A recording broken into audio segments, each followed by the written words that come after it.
본인을 제거하기 위해서 방미통이 설치를 했다. 이건 언어도단이고 자가당착이다라는 점을 말씀드리고 이진숙 방송통신위원장이 임명되고 당일날 KBS 이사 그다음 박문진 이사를 2시간 만에 전격적으로 교체를 했거든요. 이런 것이 폭력입니다. 크고 작은 논란이 존재했죠. 이걸 폭력이라고 얘기하면 보수의 여전사라고 얘기하면서 직무가 정지됐는데 보수 유튜브에 나가서 본인의 몸값을 올리고자 했던 이런 것들은 사실은 있어서는 안 되는, 방통위원장으로서는 있어서 안 되는 일이지 않습니까? 탄핵이라는 상황에 직무정지가 됐는데 안하무인격으로 행동했다. 이런 부분에 대해서 반성하지 않고 자그마한 마찰 이런 걸 가지고 본인이 폭력을 겪었다고 얘기하는 것은 앞뒤가 안 맞다. 앞뒤가 맞다. 윤석열 정부에서는 방송을 장악하려고 하는 곳곳에 시도가 있었지 않습니까? TBS 페이지, YTN 그 민영화, 사형화, 그 다음에 MBC에 대한 탄압, KBS에 대한 뭐 텔레비전 수신료 분리징수 이런 일들이 있어서 국민적 관심사가 됐고 특히 이진숙, 김태규 체제 들어서 그런 일이 더 많아졌기 때문에 생긴 겁니다. 방송을 진흥시켜내고 그 다음에 통신 분야에서 국민들의 이익을 좀 보장하는 그런 법 개정을 해야 되기 때문에 지금 얘기하는 이진숙 의원이 생각하는 가방위와 실제로 일을 하는 가방이 좀 다를 거라고 보여집니다. 좀 공부 좀 하고 차분히 이 가방위가 어떤 곳인지 어떤 상임인지를 좀 대비하면 좋겠습니다. 좀 속기록도 보시고 본인의 경험을 전부화시켜서 가방위를 보수의 여전사로 등극하는 그런 장이 아니라 일하는 상임인, 저희가 가장 일을 많이 했고 법안 처리도 가장 많이 한 법사위를 빼면 이진숙 의원 같은 경우에는 만약에 과방위에 간다면 공영방송의 정치적 편향을 바로잡겠다고 말했어요. 이명박 박근혜 정부 때 또는 윤석열 정권 때 MBC를 어떻게 탄압했는지를 국민들은 알고 있고요. 그리고 MBC 종사자들 스스로가 파업을 통해서 그 정상화시키는 노력을 기울였고 멀리 가서는 아마 이 이진숙 의원도 노조 활동을 했던 걸로 알고 있습니다. 그리고 또 그런 활동을 가지고 또 이제 본인이 승진의 발판이 됐던 케이스도 있고요. 외려 편파적이라면 KBS의 조그만 파우치라고 그 김건희 방송을 했던, 그리고 김건희 심기를 건드리지 않았던 사장을 임명한 것이 편파적이고 공영방송으로서 제 역할을 못한다라고 저희는 주장하고 있는 거죠. 그리고 이진숙 의원이 지난주 저희 방송을 나왔어요. 그래서 전반기 과방위 얘기를 많이 했는데요. 국회에서 가장 안 좋은 기억이 방통위를 방미통위로 바꾼 거라고 했습니다. 이 방미통위법에 따라 다른 모든 방통위 직원들은 이제 직을 승계했는데 네. 정무직만 예외였고 자신이 유일한 정무직이어서 이 방미통위법이 곧 이진숙 제거법이라고 주장을 했는데요. 이거 사실관계가 틀린 겁니까? 일단은 원래는 그 이진숙 위원장, 김태규 부위원장이었는데 김태규 부위원장은 본인이 사표를 내고 사퇴를 하고 울산의 지역구의 지역위원장을 맡아서 정치의 길로 갔고요. 반면에 이제 김진숙 방통위원장은 본인이 이제 탄핵이 됐다가 직무에 복귀해서 1월 23일이었습니다. 2025년 1월 23일부터 해서 몇 개월 동안 활동을 했는데 저희는 이진숙 위원장의 개인적 거취 문제에 관심은 뒷전입니다. 사실 그게 그렇게 중요한 문제가 아닙니다. 이재명 정부에서 방송통신위원회가 정상화되는 것, 이건 문재인 정부 때도 사실은 검토를 하다가 저희가 제대로 해결을 못했던 과제입니다. 박근혜 정부 때 이제 미래창조과학부를 만들면서 유료방송 사업자들을 미래창조과학부에 두었습니다. 미래창조과학부하고 방송하고는 아무런 관련이 없거든요. 근데 그건 뭐냐면 이명박 정부에서 있었던 그런 이제 체계를 분리시켜내서 유축시키려고 했던 그런 박근혜 정부에서 이제 이명박 정부 지우기의 일환으로 유료방송 사업자들을 과학기술부에 두었던 거고 그것을 온전히 정상화하기 위해서 저희가 방미통위 설치법을 만들었는데 사실은 제가 제정법으로 만들었던 법은 시청각 미디어 통신위원회였습니다. 왜냐하면 OTT 분야도 같이 가져와서 제대로 그러니까 방송통신 미디어 융합 시대를 대비해야 된다. 지금 OTT는 사실은 문체부에도 있고 가기부에도 있고 이제 방통위도 있고 이렇게 분산되어 있어서 제대로 지원하거나 또는 육성할 수 있는 법이 없기 때문에 그것을 보완하는 걸로 갔는데 논의 과정이 너무 오래 걸리고 문체부에서의 이 이견이 있어서 그것까지 하기에는 너무 시간이 많이 소요되기 때문에 일단은 개문발차하자. 그래서 방송 미디어 통신위원회로 간 거죠. 그러다 보니까 유료방송 사업자가 굉장히 큽니다.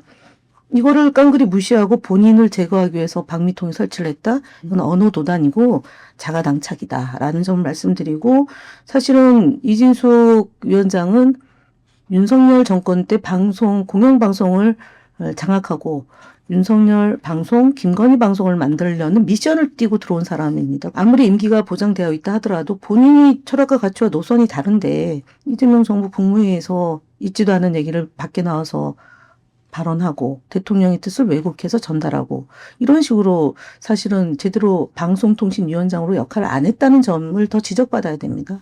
역할을 안 했다. 네. 그러니까 하려는 걸 한 것뿐이지 이진숙 그렇습니다. 당시 위원장의 어떤 거치는 관심사가 아니었다. 네. 예, 이렇게 정리하면 될 것 같고요. 이진숙 의원이 국회 과방위를 겨냥해서 했던 얘기가 또 있어요. 그 방통위원장 후보자 때부터 얘기를 하는 것 같은데 과방위에서 뭐 비하적인 발언이라든지 뭐 답변을 못하게 했다든지 볼펜 책상에 집어 던지기 등등 폭력을 겪었다는 표현을 좀 썼는데요. 이건 어떻게 생각하세요?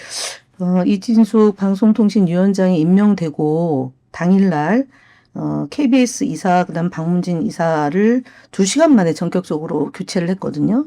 이런 것이 폭력입니다. 이거는 국민들의 알 권리와 그다음에 공영방송의 제 역할을 못하게 하도록, 특히 MBC에 대한 탄압을 하기 위해서 이런 일들을 벌였죠.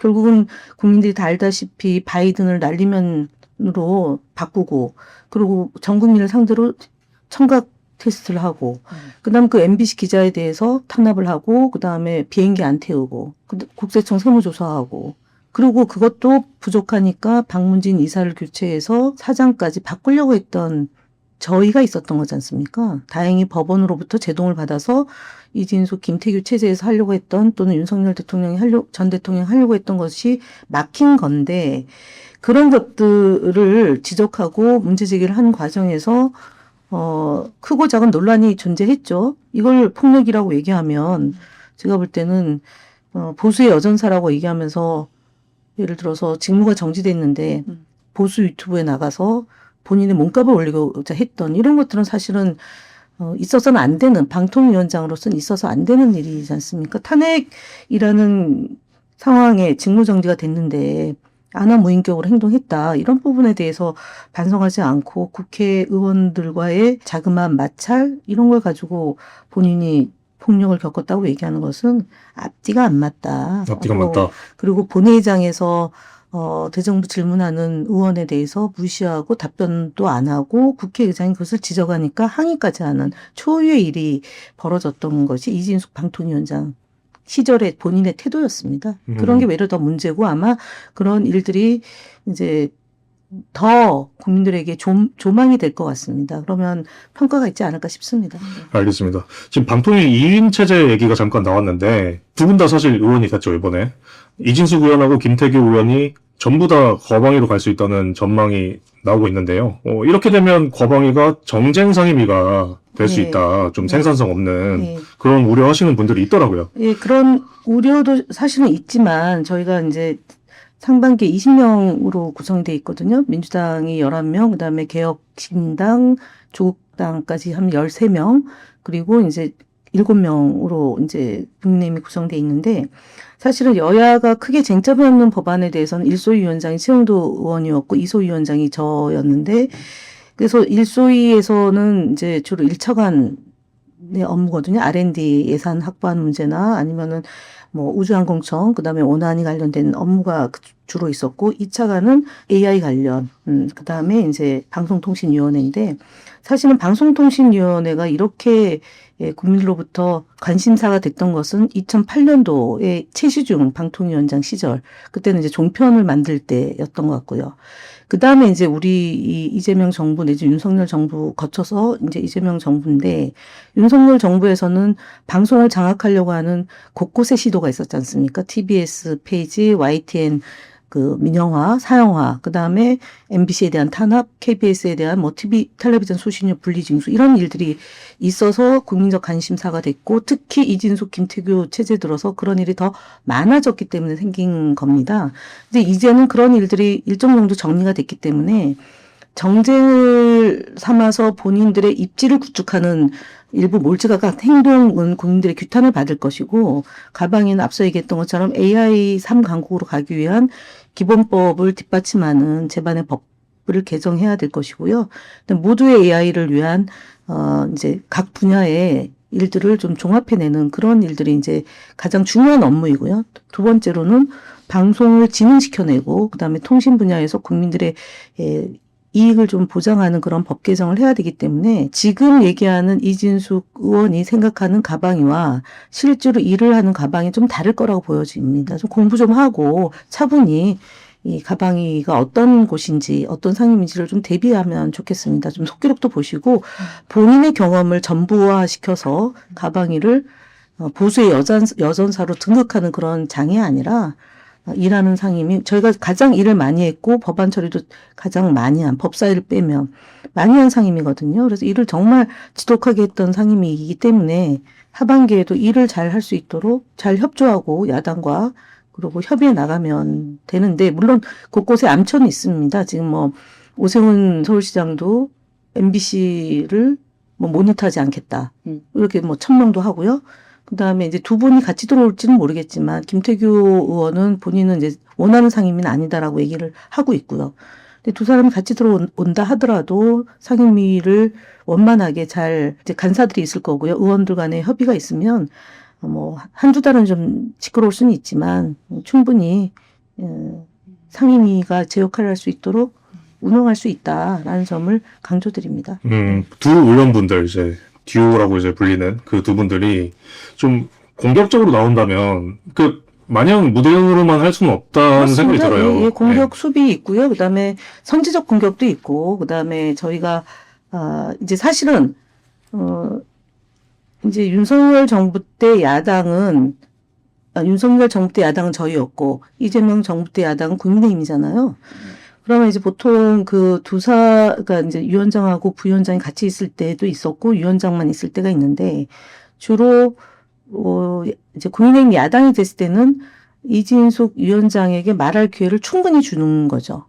근데 지금은 예를 들어서 이제 의원으로 들어오면 의사진행 발언, 그 다음에 자료 요구, 그리고 제한되어 있는 7분, 5분, 뭐, 그런 정도의 그 질의 시간과 답변 시간을 포함한 게 있지 않습니까? 운영하는 방식에 있어서.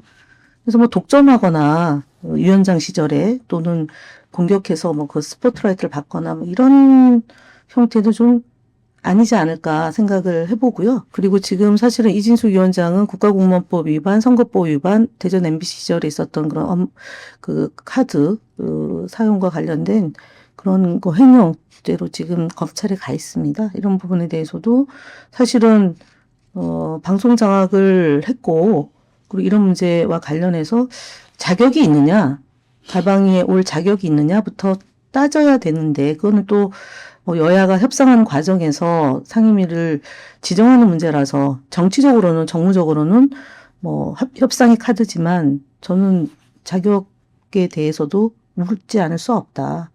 방송 장악을 했던 사람이고, 그리고 그것으로 인해서 피해를 본 언론사들이 있고, 그 다음에 팩트체크 네트라는 그런 이제 사회적 협동조합의 기관장은 그로 인해서 병마까지 얻었습니다. 그래서 이런 부분에 대해서 잘 살펴보고 하셨으면 좋겠다. 그러니까 너무 일방적으로 자기 주장만 하시지 마시고요. 네. 이진숙 의원 같은 경우에는 만약에 거방에 간다면 공영방송의 정치적 편향을 바로잡겠다고 말했어요. 그리고 전방위 거방위원이었던 국민의힘 김장겸 의원 같은 경우는 어제, 이것도 MBC만 특정한 건 아닙니다만, 토론회를 열고 MBC를 집중 타깃으로 해서 좀 비판 목소리를 냈습니다. 참가하신 분들이요. 우선 이 공영방송이, MBC 포함해서 공영방송이 정치적으로 편향됐다는 그 시각 자체에 동의를 하시나요?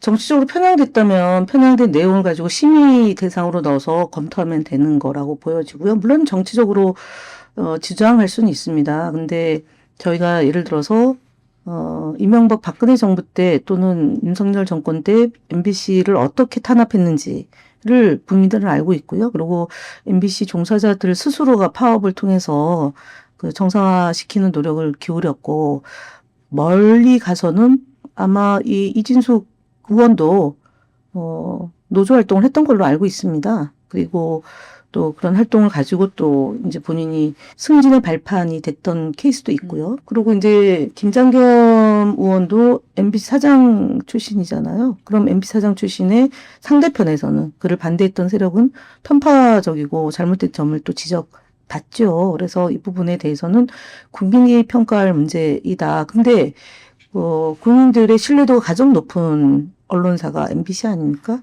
그런 면에서 본다면 지금 김장겸 의원이 주장하는 거나 이진숙 의원이 주장하는 거나 이런 것들은 좀 안 맞죠. 예, 그건 이제 뭐 따져봐야 될 일이고 어떤 부분에 대한 편파성이냐. 바이든 날리면이 지금도 날리면이라고 얘기하는 분들에게는 MBC가 편파적이다라고 얘기할 수 있겠죠. 그러나 어쨌든 내란을 막아내고 그다음에 계엄을 선포했던 윤석열에 대해서 비판하고 그걸 국민들에게 알리려고 했던 MBC의 그런 노력은 정말 총성 없는 쿠데타를 그러니까 총칼로 쿠데타를 일으킨 정권을 막아낸 방송이기 때문에 그거는 뭐 국민들의 평가 판단의 기초에서 저희들은 보는 거고 외려 편파적이라면 KBS의 조그만 파우치라고 예, 그 김건희 방송을 했던 그리고 김건희 심기를 건드리지 않았던 사장을 임명한 것이 편파적이고 공영방송으로서 제 역할을 못한다라고 저희는 주장하고 있는 거죠. 그리고 TBS의 경우도 그 조례를 통해서 지원하도록 되어 있는데 진행자가 마음에 안 든다고 쫓아내고 나서 그것도 성에 안 차니까 방송사를 아예 방송을 못하게 했던 이게 문제가 있는 거죠. 그런 부분에 대해서 평가가 또 이루어지지 않을까 싶고요.